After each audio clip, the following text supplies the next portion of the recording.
नमस्कार मित्रों, ये जो वीडियो है वो मॉरिशस रूट के ऊपर है कि मॉरिशस रूट क्या है और उसका किस तरह से ब्लैक का व्हाइट में पैसा कन्वर्ट करने में उपयोग होता है।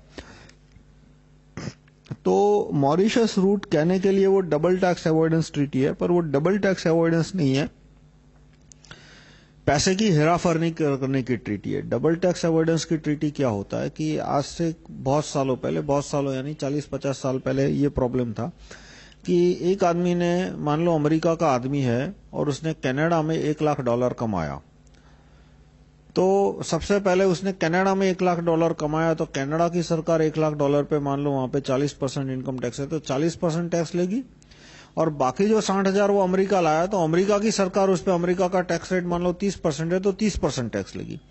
तो उस पे उसको दोनों देशों का टैक्स भरना पड़ रहा है, तो वो डबल टैक्स हो गया। इसलिए जैसे जैसे ये इंटरनेशनल ट्रेड बढ़ने लगा, इसलिए सरकारों ने ये डबल टैक्स अवॉइडेंस ट्रीटी बनाई। वो क्या है कि यदि कनाडा का कोई आदमी ने कनाडा में 40% टैक्स भरा, अमेरिका में 30% टैक्स है, तो उसने कनाडा में 40% भरा और अमेरिका में अब उसको सिर्फ डिफरेंस ही भरना है, तो डिफरेंस तो हुआ नहीं, -10 हुआ, यानी उसको अमेरिका में कोई टैक्स नहीं भरना। और इसी तरह से कनाडा का कोई आदमी यदि अमेरिका में पैसा कमाता है तो उसने 30% टैक्स भरा, अब कनाडा में टैक्स रेट है 40%, तो उसको सिर्फ अब कनाडा में 10% ही टैक्स भरना पड़ेगा। यानी person will have to pay higher of the two tax rate, not both tax rate. उसको दोनों में से जो ज्यादा टैक्स का रेट है वही भरना पड़ेगा, दोनों टैक्स रेट नहीं भरने पड़ेंगे। और साल के एंड में अमेरिका और कनाडा की सरकारें हैं, वो आपस में बैठ के देख लेगी कि भाई इसमें आपको इतना ज्यादा फायदा हो गया, हमको इतना थोड़ा नुकसान हो गया, तो वो अपने आप में पैसा एक्सचेंज कर लेगी। पर इंडिविजुअल को कम से कम ये गारंटी है कि उसको दोनों में से जो ज्यादा टैक्स रेट है वही भरना पड़ेगा, दोनों टैक्स रेट नहीं भरने पड़ेंगे। तो मॉरिशस ने कहने के लिए डबल टैक्स अवॉइडेंस ट्रीटी बनाई है, पर वो ट्रीटी में क्या लिखा है कि मॉरिशस की सरकार यदि 1% इनकम टैक्स भी लेती है तो भारत की सरकार 1% इनकम टैक्स नहीं लेगी। जो डिफरेंस लेना चाहिए, पहले तो डिफरेंस होना ही नहीं चाहिए। आदमी ने भारत में पैसा कमाया है तो पहला टैक्सेशन राइट हुआ इंडिया का, यानी इंडिया को पूरा टैक्स लेना है, बाद में मॉरिशस को डिफरेंस लेना है।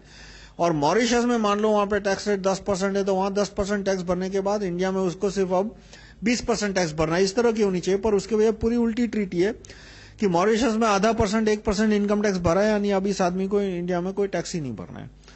तो इस तरह से मॉरिशस की कोई कंपनी, यानी वो कंपनी का फिजिकली मॉरिशस में होना जरूरी नहीं है, मॉरिशस का एक एड्रेस होना चाहिए। उसने मॉरिशस में एक छोटा 10 फुट बाई 10 फुट की ऑफिस खरीद ली, वहां पे एक आदमी बिठा दिया तो बहुत है, एक आदमी नहीं बिठाया तो भी बस वहां पे एक फोन नंबर होना चाहिए, एक एड्रेस होना चाहिए, यानी वो मॉरिशस की कंपनी हो गई। वो कंपनी मिलियंस ऑफ डॉलर या बिलियंस ऑफ डॉलर भारत में इन्वेस्ट करती है, तो भारत सरकार उस पर किसी तरह का टैक्स नहीं लेगी, ना short term capital gains tax लेगी, ना long term capital gains tax लेगी, ना उस पर इनकम टैक्स लेगी, ना ये स्टैम्प ड्यूटी लेगी। कोई भी प्रकार का टैक्स उस कंपनी के ऊपर नहीं लगेगा। और वो कंपनी पैसा कमा के वापस डॉलर ले जा सकती है, यानी उसने डॉलर में इन्वेस्ट किया और अब वो जब उसने प्रॉफिट किया तो वो उतना डॉलर मांग सकती है, यानी पोटेंशियली डॉलर लायबिलिटी हमारी और बढ़ जाएगी। तो ये कानून हमें कैंसिल करना चाहिए कि मॉरिशस की कंपनी पे या कोई भी विदेशी कंपनी उस पे उतना ही टैक्स लगेगा जितना कि भारत की कंपनी के और कंपनियों पे और इंडिविजुअल्स पे लगता है। अब इसमें मनी लॉन्ड्रिंग कैसे होता है कि मान लो मैं एक भ्रष्ट मंत्री या भ्रष्ट न्यायाधीश या भ्रष्ट अधिकारी हूं, मेरे पास 100 करोड़ है, मान लो वो ब्लैक मनी है इंडिया के अंदर, मुझे उसका व्हाइट करना है, तो मैं वो किसी तरह से मॉरिशस में ले जाऊंगा, उसको डॉलर में कन्वर्ट करके। मॉरिशस में मैंने डॉलर में जमा किया, मॉरिशस में मैंने अपने नाम की कंपनी खोली। मान लो भारत में मेरी एक कंपनी है राहुल मेहता सॉफ्टवेयर, और उसमें मैंने कहीं से मैं 1 करोड़ का व्हाइट ले आया, वो उसमें 1 करोड़ की मैंने बिजनेस शुरू किया, उसके मैंने शेयर निकाले, और जो 100 करोड़ थे वो राहुल मेहता मॉरिशस नाम की एक कंपनी है, उसने पैसे मैंने उसके खाते में पहुंचा दिए।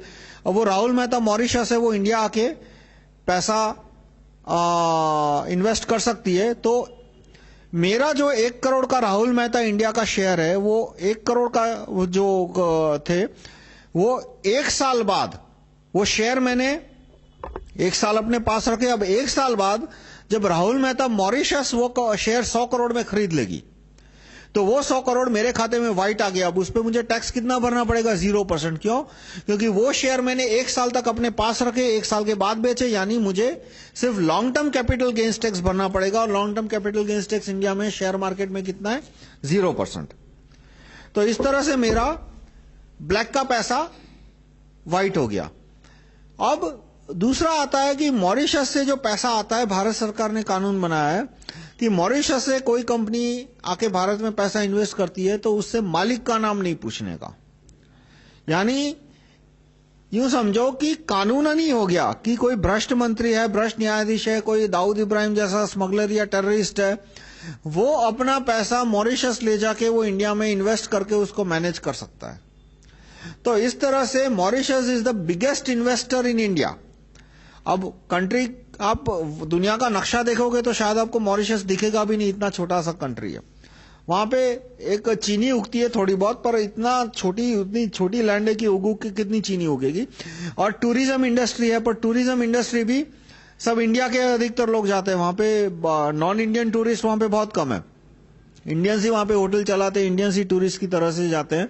और वहां पे जो पैसा है मॉरिशस बैंक में वो भी अधिकतर इंडिया का है। अब वो मॉरिशस बैंक कौन चला रहा है? तो मॉरिशस बैंक के नाम भारत सरकार को ऑफिशियली पता नहीं है। भारत सरकार को यूं समझो कि ऑफिशियली उनको कुछ नहीं पता। जो गब्बर सिंह का डायलॉग है कि हमें कुछ नहीं पता, वो भारत सरकार पे वर्ड टू वर्ड अप्लाई होता है कि भारत सरकार को आप मॉरिशस के बारे में कोई भी प्रश्न पूछो तो जवाब आता है हमको नहीं पता, हमको नहीं पता, हमको कुछ नहीं पता। तो मॉरिशस से जो billions of dollar of investment आ रहा है उसका मालिक कौन है वो नहीं पता। वो किसी भी दिन पैसा वापस खींच सकते हैं तो payment crisis, foreign exchange payment crisis खड़ी हो जाएगी। यानी वो लटकती तलवार अब लटकता एटम बम बन गया है। और फिर भी मॉरिशस से पैसा और आने दे रहे हैं। जिस आदमी का नाम हमें पता ना हो उसका क्यों हमें पैसा नहीं आने देना चाहिए? क्योंकि हम इस कंडीशन के साथ पैसा ले रहे हैं कि जिस दिन उसने डॉलर मांगा उस दिन हम उसको डॉलर देंगे। तो हमें उसी आदमी को आने देना चाहिए कि कम से कम हम भरोसा कर सके कि ये 5-10 साल तक वापस नहीं मांगने वाला। या तो हम टर्म्स एंड कंडीशन रख दे कि भाई डॉलर मिला है, वापस नहीं मिलेगा डॉलर, रुपया ले लो और रुपया जितना इन्वेस्ट करना है भारत में करो, लेकिन अब आपको वापस ले जाने के लिए डॉलर या सोना चांदी, आपको मैन्युफैक्चर्ड गुड खरीद के ले जाने तो ले जाओ, बाकी नहीं मिलेगा। तो वो टर्म्स एंड कंडीशन रख दो तो कोई प्रॉब्लम नहीं, पर वो टर्म्स एंड कंडीशन नहीं रखी है। तो अब क्रिमिनल्स का पैसा, दाऊद का पैसा कहते हैं बहुत सारा लगा हुआ है, शरद पवार जैसे भ्रष्ट मंत्रियों को पैसा मॉरिशस से आया है। रॉबर्ट वड्रा ने डीएलएफ में बहुत सारा पैसा, उसका ब्लैक मनी है वो मॉरिशस ले गया। उसका यानी उसकी सास सुरपंखा गांधी यानी सोनिया गांधी का पैसा है वो मॉरिशस बैंक में वहां से आया है। और सच गलत अब ये तो वेरीफाई करना पड़ेगा, जब तक नार्को टेस्ट नहीं लेते कुछ नहीं कह सकते। कि मनमोहन सिंह की 3 बेटियां हैं अमेरिका में, उनको अमेरिका की सिटीजन है वो तीनों की तीन, उनके भी मॉरिशस में $1 बिलियन प्लस पैसा जमा हो गया है। यशवंत सिन्हा के बेटे भी उनका भी काफी मॉरिशस में इन्वेस्टमेंट है।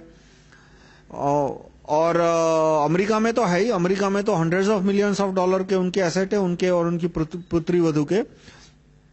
और मॉरिशस बैंक में भी उनका काफी अच्छा पैसा है। और मॉरिशस बैंक के जो टैक्स रियायत है वो कैंसल होनी चाहिए, ऐसा दिल्ली हाईकोर्ट ने जजमेंट दिया था। इनका राजीव दीक्षित जी ने केस फाइल किया था मॉरिशस रूट खत्म करने के लिए, तो दिल्ली हाईकोर्ट ने उनके फेवर में जजमेंट दिया था। और इनकम टैक्स डिपार्टमेंट में भी एक मेमो निकाला था कि मॉरिशस कंपनियों को बोला था कि तुम्हारी जितने बिजनेस, मतलब तुमने जितना पैसा कमाया उस पर कैपिटल गेन्स टैक्स भरना पड़ेगा। और यशवंत सिन्हा ने वो memo income tax board cancel करे वैसा एक दूसरा मेमो निकाला।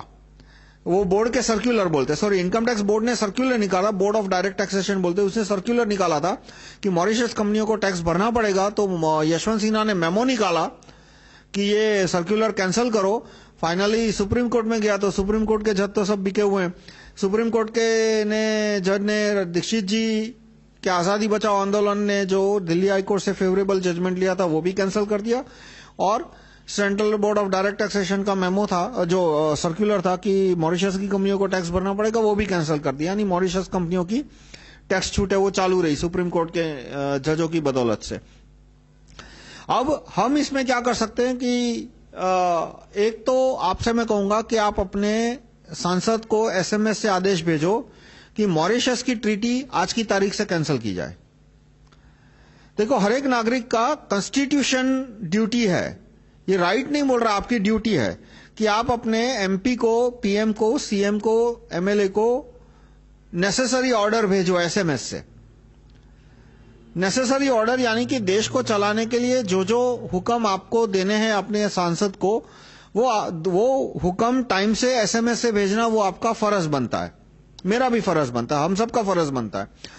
तो ये मॉरिशस का कानून जो गलत कानून है, वो कानून कैंसिल करने के लिए treaty, Mauritius, India Mauritius double tax avoidance treaty cancel करनी चाहिए।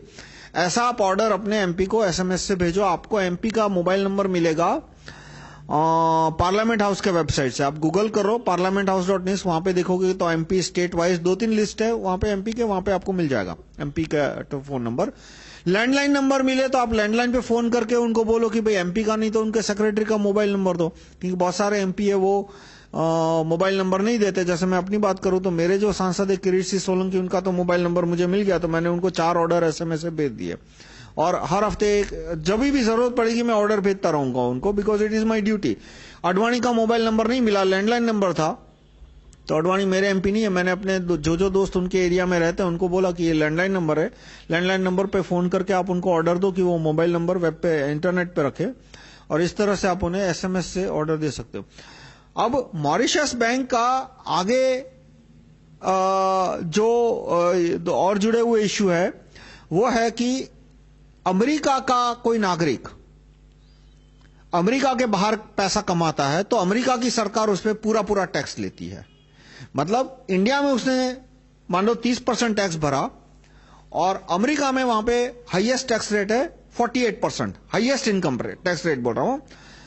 उसमें स्टेट टैक्स और सिटी टैक्स सब मिला के, जैसे आप यदि न्यूयॉर्क में रहते हो तो वहां पे स्टेट टैक्स है 7%, सिटी टैक्स है 4%, और फेडरल इनकम टैक्स का हाईएस्ट स्लैब आता है 35%, यानी 35 प्लस 7 प्लस 4 यानी करीब 46% पहुंच गया। उसके बाद 2% मेडिकेयर टैक्स आता है, तो 48% हो गया।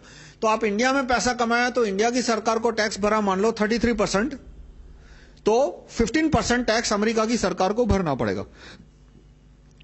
तो ये कानून भारत में लाना चाहिए। अभी भारत में क्या है कि कोई एनआरआई यदि विदेश में पैसा कमाता है तो उस पर टैक्स लगता है 0%, वो पैसा यदि भारत में ले आता है तो बहुत सारे एक्टर, बिजनेसमैन क्या करते हैं कि वो पैसा कमाते हैं मॉरिशस में। आपने देखा होगा कि बहुत सारे हीरो हीरोइन को ये स्विट्जरलैंड और मॉरिशस और मलेशिया शूटिंग करने जाते हैं क्योंकि उनको एनआरआई स्टेटस चाहिए। मैंने ऐसा सुना है कि शायद अमिताभ बच्चन के पास भी एनआरआई स्टेटस है, मुझे ठीक से नहीं पता, शायद है। एनआरआई स्टेटस कैसे मिलता है कि साल के 180 दिन, 183 डेज, साल में 183 डेज इंडिया के बाहर रहो तो एनआरआई स्टेटस मिल जाता है। इसलिए वो लोग बाहर विदेश में शूटिंग करते हैं या तो विदेश में ऑफिस खोल के वहां पे बिजनेस करते हैं। फिर उनकी जो पिक्चर है वो पैसा भी कमाती है मॉरिशस में। मतलब वो ऐसा दिखाते कि भाई ये पिक्चर है वो किसी मॉरिशस की कंपनी ने बनाया है, और उसका जो फॉरेन का राइट है, फॉरेन टेरिटरी है, वो तो वो मॉरिशस की किसी कंपनी को देते हैं। तो मॉरिशस में उन्होंने ये पैसा कमाया है और फिर वो इंडिया लाते हैं तो उस पर उनको टैक्स नहीं भरना पड़ता। तो ये कानून भी हमें निकाल देना चाहिए, जो कानून अमेरिका में है कि अमेरिका का सिटीजन पूरे दुनिया में रह के कहीं भी पैसा कमाए, वो वहां की सरकार को टैक्स भरे और उसके बाद वो अमेरिका में उसको टैक्स भरे, वो कानून हमें लागू कर देना चाहिए। तो मॉरिशस रूट यानी कि मॉरिशस की कंपनी इन्वेस्ट करती है तो उसके मालिक का नाम नहीं पूछा जाता, उस पर कोई टैक्स नहीं लगाया जाता, ये दोनों कानून हमें कैंसिल करने चाहिए। तो आप एमपी को ऑर्डर भेजो कि मॉरिशस की जितनी कंपनियां हैं उनका एसेट तब तक फ्रीज कर दो जब तक कि वो मालिक के नाम ना दे, यानी आज के आज उनके एसेट फ्रीज कर दो और बाद में उनको बोलो कि मालिक का नाम दे दो और तुमको पैसे सारे दे देंगे। तो अपने आप जो भ्रष्ट मंत्री है, जैसे मान लो शरद पवार का 1000 करोड़ है, तो अपना नाम दे ही नहीं सकता, नाम देगा तो दूसरे मिनट जेल जाएगा।